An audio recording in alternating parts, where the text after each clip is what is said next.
Sir நேற்று நீங்கள் சொன்ன ஒரு விஷயம் வந்து அண்ணாமலைக்கு போன்றவர்களாம் நீங்கள் கொச்சப்படுத்துறீங்க அரசு போராடக்கூடிய ஊழியர்கள் அப்படின்னு சொல்லி அறிக்கையெல்லாம் இல்லை, அது கொச்சைப்படுத்துறதுன்னு அவர் நினச்சிக்கிறாரு. அரசு ஊழியர்களான போராட்டத்தை நான் சொல்லலை. தற்காலிக பணி நியமனங்கள் என்பது ஒரு 11 மாதத்துக்கு வேலைக்கு வரோம் அப்படிங்கிற மாதிரி வருது. அந்த மாதிரி வந்தவங்களுக்கான வாய்ப்பு 11 மாதம்தான் இருப்பாங்க. அதுக்கப்புறம் எக்ஸ்டெண்ட் ஆகுன்னா 1 நாள் 2 நாள் லீவ் விட்டுட்டு திரும்ப வருவாங்க. இவங்க வேலையில் சேர்றப்ப கம்யூனிவல் ரொட்டேஷன், சர்டிஃபிகேட் வெரிஃபிகேஷன் இது மாதிரி எதுவுமே இருக்காது. அந்த மாதிரி வந்தவங்களை நிரந்தரப்படுத்தவும் முடியாது எந்த அரசாங்கத்தாலையும். தமிழ்நாடு அரசாங்கம் மட்டும் இல்லை, இந்தியாவில் இருக்கிற 36 மாநில அரசாங்கங்களும் நிரந்தரப்படுத்த முடியாது.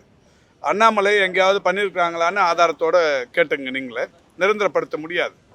நிரந்தரப்படுத்தினா கோர்ட்டு தலையிடும். கோர்ட் என்ன சொல்லணும்னா, கம்யூனிவல் ரொட்டேஷன் இல்லாமல் எந்த அரசு பணியாளரையும் நிரந்தரப்படுத்தக்கூடாதுன்னு சொல்லுவாங்க. இந்த நிலையில் இதை தெரிந்து கொண்டே போராட்டம்ங்கிறது ஒரு சிலர் தூண்டி விட்டு நடத்தப்படுகிற போராட்டம். அரசு ஊழியர் போராட்டத்தை அல்ல, இன்னொன்று அந்த ஊழியர் சங்கங்களையும் அல்ல, ஒரு தனிநபர்களுடைய தூண்டுதல்ங்கிறது ஏற்கனவே இருக்குன்னு நான் ஏற்கனவே கூட சொல்லியிருக்கிறேன். பெங்களூரை சேர்ந்த ஒருவர் இங்கே இருக்கிற VHN போராட்டத்தை தூண்டி விட்டார். அவர் பேரில் நாங்கள் இது கேஸை கொடுத்துருக்குறோம், ரிப்போர்ட் பண்ணியிருக்கிறோம். இந்த மாதிரியான சூழ்நிலையில் இந்த தனிநபர் தூண்டுதல்களை மக்கள் ஏற்றுக்கக்கூடாது, அது ஊழியர்கள் ஏற்றுக்கக்கூடாது. இன்னொன்று, போராட்டங்கள் என்பது இயல்பாக நடக்கணும். தேர்தல் நடக்க போகிற நேரத்தில் அரசுக்கு அழுத்தம் கொடுக்குற வகையிலான இந்த மாதிரியான தூண்டி விடுகிற போராட்டங்கள் குறைக்கப்பட வேண்டும் என்கின்ற நோக்கத்தில் சொல்லப்பட்டதே தவிர போராட்டங்களையே கொச்சைப்படுத்துறதுங்கிறது திமுக அரசின் நோக்கம் அல்ல.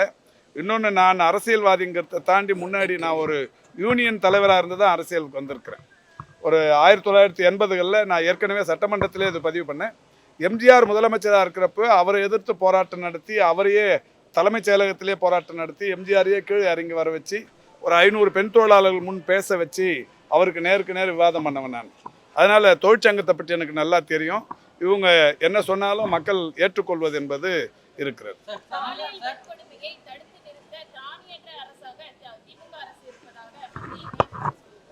என்னங்க?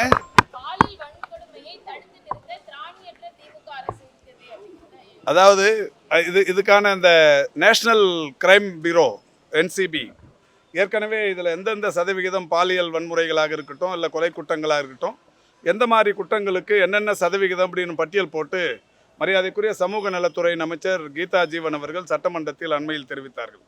இந்தியா முழுக்க இருக்கிற 36 மாநிலங்களில் மிக குறைந்த அளவிலான இந்த குற்றச் செயல்கள் என்பது தமிழ்நாட்டில் என்பதை ஆதாரத்துடன் தெரிவித்திருக்கிறார். அதுக்கெல்லாம் மறுப்பு தெரிவிக்கிறதுக்கு அவங்களால முடியாது. இப்போவும் கூட நாங்கள் யாராக இருந்தாலுமே பொதுவெளியில் விவாதிக்க தயாராக இருக்கிறோம். எந்த குற்றச் செயலாக இருந்தாலும் தமிழ்நாட்டுக்கும் மற்ற மாநிலங்களுக்கும் இடையே இருக்கிற வித்தியாசம் மிக குறைந்த அளவிலான அந்த குற்றச்சாட்டுகள் தான் தமிழ்நாட்டில் இருக்குங்கிறது எல்லாருக்குமா தெரியும். இவங்க தேர்தலுக்காக சொல்லப்படுகிற எதுவுமே மக்கள் மத்தியில் எடுபடாது.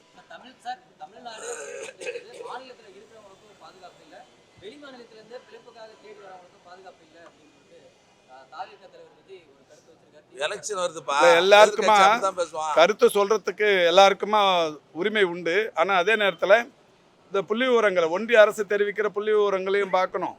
அன்றாட நிகழ்வுகளில் தினந்தோறும் நடக்கிற விஷயங்கள் மற்ற மாநிலங்களுக்கும் நம்ம மாநிலத்துக்குமா பார்க்கணும். இதையும் தாண்டி நான் ஏற்கனவே சொன்ன இந்த NCB அந்த பட்டியலையும் அவங்க எடுத்து வச்சு பார்க்கணும். இப்போ எடப்பாடி போன்றவர்கள் சொல்கிறாங்கன்னா, ஒரு 4 வருஷம் அவர் இருந்தார். 4 வருஷம் நான் நேற்றுக்கு கூட சொன்னேன், ஒவ்வொரு நாளுமே ஒரு புத்தகம் போடுற அளவுக்கான குற்றப்பதிவுகள் அந்த ஆட்சியில் இருந்தது. இப்போ நடக்கிற குற்றப்பதிவுகளுக்கு அதுக்கு நீங்கள் கணக்கெடுத்தீங்கன்னா 1000ல் 1 மடங்கு கூட இருக்காது. வேணும்னா ஆதாரங்களோடு நாங்கள் அவர்களோடு வாதிட தயாராக இருக்கிறோம். என்னங்க?